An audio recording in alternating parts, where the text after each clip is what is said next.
আসসালামু আলাইকুম বন্ধুরা, এই ভিডিও ক্লিপটিতে আপনাদের প্রত্যেককে জানাচ্ছি আন্তরিক অভিনন্দন। এই ভিডিও ক্লিপটিতে আমরা কোনো একজন ব্যক্তির বক্তব্যের সাথে সহমত প্রকাশ করার কিছু কৌশল সম্পর্কে জানার চেষ্টা করব। কোনো একজন ব্যক্তি কোনো কথা বলেছেন, সে ব্যক্তিটা অন্য কেউ হতে পারে, আমি নিজেও হতে পারি সেই বক্তা। তো সে কোনো একটা বক্তব্যের সাথে একমত হওয়ার জন্য, একাত্মতা প্রকাশ করার জন্য বা সহমত প্রকাশ করার জন্য আমরা কিছু স্ট্রাকচার বা কিছু এক্সপ্রেশন বা কিছু কৌশল অবলম্বন করি। কিভাবে ইংরেজি স্পোকেনে আমরা সেই জিনিসগুলোকে প্রকাশ করতে পারি, চলুন দেখি। আমরা এই ধরনের এক্সপ্রেশনগুলো প্রকাশ করার জন্য সো, অক্সিলারি ভার্ব, সাবজেক্ট বা নাইদার অথবা নিদার, এটাকে নিদার বা নাইদার দুইভাবে উচ্চারণ করা যায়। দেন অক্সিলারি ভার্ব এবং সাবজেক্ট এইভাবে প্রকাশ করি। হ্যাঁ বোধক হলে প্রথমে so and then auxiliary verb, তারপর সাবজেক্ট। আর না বোধক হলে বাক্যটা প্রথমে নাইদার বা neither, then auxiliary verb, then subject ব্যবহার করি। তো স্ট্রাকচার দেখে বোঝা যাবে না যতক্ষণ না আমরা আসলে বিষয়গুলোকে উদাহরণ দিয়ে বোঝানোর চেষ্টা করছি। চলুন আমরা দেখি। আমরা প্রায় কথা বলার সময় মানুষকে বলতে শুনি বা আমরা নিজেরাও বলি। মনে করেন সাগর নামে এক ভদ্রলোক বললাম মাছ খেতে পছন্দ করি, তখন রিনা বলছে আমিও। বলি না আমরা? সে বলল যে আমি মাছ খেতে পছন্দ করি, সে বলল যে আমিও করি। একজন বলল যে আমি ফুটবল খেতে পছন্দ করি না, তখন সে বলছে আমিও করি না। রানা বলে আমি অনেক সিনেমা দেখি। জনা বলল যে আমিও দেখি। নিহান বলে আমি বার্গার পছন্দ করি না। সানভি বলে আমিও না। অর্থাৎ একজন ব্যক্তি একটা কথা বলেছে, তার কথার সাথে আরেকজন ব্যক্তি সহমত প্রকাশ করছে। তো সেটা হ্যাঁবোধক বাক্যেও সহমত প্রকাশ করা যেতে পারে, অ্যাফার্মেটিভ সেন্টেন্সেও করা যেতে পারে, নেগেটিভ সেন্টেন্সেও সেটা করা যেতে পারে, কোনো সমস্যা নেই। তো চলুন সেগুলোকে প্রকাশ করার জন্য আমরা কিভাবে বাক্যগুলোকে প্রকাশ করতে পারি ইংরেজিতে, সে বিষয়টি জানার চেষ্টা করব। তো প্রথমে যেটা বলা হচ্ছে, হ্যাঁ বোধক বাক্য হলে প্রথমে আপনাকে সো ব্যবহার করতে হবে, এরপরে অক্সিলারি ভার্ব। অবশ্যই অক্সিলারি ভার্ব, যে ভার্বটা দিবেন সেটা আগের সাবজেক্ট যে ব্যবহার করেছেন, আগের সাবজেক্টে ব্যবহার করার টেন্স এবং অক্সিলারি ভার্ব অনুযায়ী ব্যবহার করতে হবে, এবং তারপরে আপনি সাবজেক্ট ব্যবহার করবেন। আমি বুঝিয়ে দিচ্ছি কিভাবে সেটা ব্যবহার করতে হবে। হ্যাঁ বোধক বাক্য হলে প্রথমে সো, দেন অক্সিলারি ভার্ব, আগের সাবজেক্টের ব্যবহার করা টেন্স এবং অক্সিলারি ভার্ব অনুযায়ী তারপর সাবজেক্ট ব্যবহার করতে হবে। প্রথমে সো ব্যবহার করবেন, এরপরে অক্সিলারি ভার্ব। অবশ্যই আগের যে সাবজেক্টটা রয়েছে, আগের সেন্টেন্সের সাবজেক্টের ব্যবহার করার যে ব্যবহৃত হয়েছে যে টেন্স এবং অক্সিলারি ভার্ব অনুযায়ী, নাম্বার পারসন টেন্স অনুযায়ী আপনাকে অক্সিলারি ভার্ব ব্যবহার করতে হবে এবং সাবজেক্ট ব্যবহার করতে হবে। আমি বুঝিয়ে দিচ্ছি সেগুলো বিষয়গুলোকে। যেমন বলা হচ্ছে, he has gone to America and so has his brother. বাক্যটা এরকম, সে আমেরিকা গিয়েছে এবং তার ভাইও গিয়েছে। আমরা যদি এভাবে বলতে চাই, he has gone to America or he has gone to America, say America গিয়েছে এবং তার ভাইও গিয়েছে। কিভাবে বলবেন? তাহলে বাক্যটাকে এভাবে বলা যায়, he has gone to America and, এরপরে সো দিতে হবে, আপনাকে সো ব্যবহার করতে হবে, এবং আগের যে সাবজেক্ট উনি কোন টেন্স ব্যবহার করেছেন, উনি প্রেজেন্ট পারফেক্ট টেন্স ব্যবহার করেছেন। তাহলে সেই টেন্সের অক্সিলারি ভার্ব অবশ্যই এই পাশের যেটা ব্যবহার করবেন সেটা অনুযায়ী। তাহলে এই পাশের সাবজেক্ট হচ্ছে হিজ ব্রাদার। মজার ব্যাপার, এখানে সাধারণত ভার্বটা, অক্সিলারি ভার্বটা সাবজেক্টের পরে বসে, কিন্তু এখানে দেখেন হিজ ব্রাদার এটা সাবজেক্ট, এর পরে আগে বসেছে অক্সিলারি ভার্ব, অর্থাৎ অক্সিলারি ভার্বটা সাবজেক্টের আগে বসছে এখানে। সো এর পরে অক্সিলারি ভার্বটা আগে বসবে। এখানে নাইদারও আপনি ব্যবহার করতে পারতেন, কিন্তু সেটা না বোধক বাক্যের জন্য। যদি আগের বাক্যটা না বোধক হতো, আমরা দেখাচ্ছি। যেমন he has gone to America and so has his brother.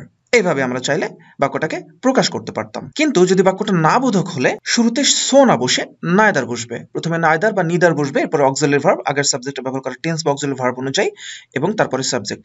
প্রথমে আমরা যেটা বলেছিলাম, he has gone to America and his brother, he has gone to America and so has his brother, he has gone to America and so has his brother, say America গিয়েছে এবং তার ভাইও গিয়েছে। এখানে আগেরটা পারফেক্ট, পরেরটাও আমরা পারফেক্টের স্ট্রাকচারে ফেলেছি। এই বাক্যটাকে যদি আমরা নেগেটিভ করতাম তাহলে কিভাবে হতো? নেগেটিভ করলে বাক্যটা এমন হতো, he has not gone to America neither has his brother, he has gone to America and neither has his brother, he has not gone to America and neither has his brother। এখানে আগেরটা perfect tense হয়েছে, পরেও আমরা perfect ব্যবহার করেছি। পার্থক্য হচ্ছে হ্যাঁ বোধক হলে এখানে নাইদারের জায়গায় আপনি সো ব্যবহার করবেন, আর নেগেটিভ করতে গেলে আপনাকে নাইদার ব্যবহার করতে হবে। বাট স্ট্রাকচারটা মোটামুটি সেম, প্রথমে সো, তারপরে অক্সিলারি ভার্ব, তারপরে সাবজেক্ট। আমরা সাধারণত সাবজেক্টটা আগে ব্যবহার করি, বাট এই ধরনের প্রেক্ষিতে আমরা সাবজেক্টটাকে পরে ব্যবহার করব। You are rich enough to buy even a super car and so is he. বলা হচ্ছে ইউ আর রিচ এনাফ, আপনি অনেক ধনী, অনেক টাকা আছে আপনার, to buy even a super car, আপনি সুপার কার কেনার মতো সম্পদ আপনার রয়েছে, আপনি অতটা বড় লোক। অ্যান্ড সো ইজ হি, এবং সেও আপনার মতোই বড় লোক, মানে সেও কিনতে পারে, আপনিও বড় লোক এবং সেও বড় লোক। এভাবে অর্থ প্রকাশ করেছি আমি। তাহলে অ্যান্ডের পরে আমি এখানে হ্যাবোধক বাক্যের ক্ষেত্রে কি দিয়েছি? সো দিয়েছি। ইজ কেন দিয়েছি? কারণ আগের জন এখানে উনি বি ভার্ব ইউজ করেছেন মেন ভার্ব হিসেবে, এটা প্রেজেন্ট ইনডেফিনিট সিম্পল। তো এখানে আপনাকে ইজ ব্যবহার করতে হয়েছে কেন? কারণ আপনি এখানে হি ব্যবহার করবেন, এটা হচ্ছে মূল কারণ। যেহেতু আপনি হি কে এখানে এনেছেন, তো হি এর সাথে ম্যাচ করে কোনটা? ইজ। তো এটা আপনাকে আগেই ক্যালকুলেটিভ হতে হবে, বুঝতে হবে জানা এটা। এখন বলতে পারেন যে ভাই আমরা কি অঙ্ক করছি, আমরা ইংরেজি এত জটিল ইংরেজি? দেখেন ব্যাপারগুলো সেরকম না। আসলে যখন আমরা ইংরেজি বলতে শুরু করবো একটা পর্যায়ে, যখন আমরা ভাষাগত দক্ষতা তৈরি করে ফেলতে পারবো, তখন এত কিছু ভাবতে হবে না আমাদেরকে। তখন আমাদের মস্তিষ্ক, আমাদের ব্রেইন ঠিকঠাক মতোই কাজ করবে। এখন শুরুতে একটু জাস্ট বিষয়গুলো বুঝে নেন। তো বলা হচ্ছে you are rich enough to buy even a super car and so is he, এবং সেও আপনার মতো বড় লোক। আগেরটাতে বিভার্ব আর কে মেন ভার্ব হিসেবে ব্যবহার করা হয়েছে, পরেরটাতে বিভার্ব ইজ কে মেন ভার্ব হিসেবে ব্যবহার করেছে, অবশ্যই সাবজেক্ট অনুযায়ী। আগে ছিল ইউ, এর জন্য ব্যালেন্স হয়েছে আর, পরেরটাতে হয়েছে হি, এর জন্য হয়েছে ইজ। এই বাক্যটাকে যদি আমরা নেগেটিভ করতে চাইতাম তাহলে কিভাবে বলতাম? এই বাক্যটাকে যদি আমরা নেগেটিভ করতে চাইতাম তাহলে আমরা এইভাবে বলতে পারতাম, you are not rich enough to buy even a super car and neither is he. You are not rich enough, you are not rich enough to buy even a supercar, and neither is he. সেও না, neither বা neither দুইটা উচ্চারণ করতে পারেন। তাহলে negative হলে কি উচ্চারণ কি ব্যবহার করবেন? neither। আর যদি বাক্যটা পজিটিভ হয়, হ্যাঁ বোধক হয়, তাহলে ব্যবহার করবেন so। আশা করি বোঝাতে পারছি। এরপরের যে বাক্যটা আমরা কম্পারেটিভলি দেখানোর চেষ্টা করছি, Rana works hard and so do I. Rana works hard, Rana কঠোর পরিশ্রম করে এবং আমিও করি। Rana works hard and so do I, Rana কঠোর পরিশ্রম করে, এটা প্রেজেন্ট ইনডিফিনিট টেন্স, এবং সো ডু আই, আমিও করি। সো যেহেতু হ্যাঁ বোধক, এর জন্য সো নিলাম, এবং এখানে আমিও করি, করার ইংরেজি কি ডু, তাহলে এখানে সো ডু আই অক্সিলারি ভার্বটা এখানে নিয়েছি। কেউ বলতে পারেন এটা তো মেন ভার্ব হিসেবে ইউজ করা হয়। হ্যাঁ, আসলে এখানে সো ওয়ার্ক আই এরকম না করে সো ডু আই এরকমটা ব্যবহার করা হয়েছে। ইনডিফিনিটে ডুকে মেন ভার্ব হিসেবে ইউজ করা যায়, আবার চাইলে ডুকে অক্সিলারি হিসেবেও ব্যবহার করা যায়। রানা ওয়ার্কস হার্ড, রানা কঠোর পরিশ্রম করে, এন্ড সো ডু আই, আমিও কঠোর পরিশ্রম করি। এই বাক্যটাকে যদি নেগেটিভ করতে চাইতাম তাহলে কিভাবে করতে হতো? আশা করি অলরেডি আপনারা বুঝে ফেলেছেন। Rana does not work hard, Rana কঠোর পরিশ্রম করে না, অ্যান্ড নিদার ডু আই, এবং আমিও করি না। সো এর জায়গায় শুধুমাত্র নিদার ব্যবহার করতে হবে যদি বাক্যটা না বোধক হয়। Rana does not work hard, Rana কঠোর পরিশ্রম করে না, অ্যান্ড নিদার ডু আই, আমিও করি না। আগেরটাতে প্রেজেন্ট ইনডিফিনিট টেন্সের আছে এবং পরেরটাতেও প্রেজেন্ট ইনডিফিনিট টেন্সের অক্সিলারি ভার্ব ডু আছে। শুধুমাত্র ব্যাপারটা হচ্ছে যে যদি বাক্যটাকে নেগেটিভ করতে হয় তাহলে এখানে সো এর জায়গায় নিদার ব্যবহার করতে হবে, এটাই। আর যদি বাক্যটা হ্যাঁ বোধক হয় তাহলে নিদার না বসে বা নাইদার না বসে সো বসবে, এটাই হলো ফ্যাক্টর। আমরা এবার কিছু আরো দু একটা উদাহরণ দেখবো, ইন্ডিভিজুয়াল উদাহরণ দেখবো। এতক্ষণ আমরা পার্থক্য করে দেখেছিলাম এবং এবার আমরা সরাসরি দেখবো। যেমন আমি যদি বলি I like football and so does he, আমি ফুটবল পছন্দ করি এবং সেও করে। যেহেতু হ্যাঁ বোধক, তো কি দিলাম? আই লাইক ফুটবল, এটা present tense, and so he does, and he likes also. এইভাবে আপনারা বিষয়গুলো চিন্তা করতে পারেন, হি লাইকস অলসো। তো এভাবে না করে আপনি বলতে পারেন he does, so does he.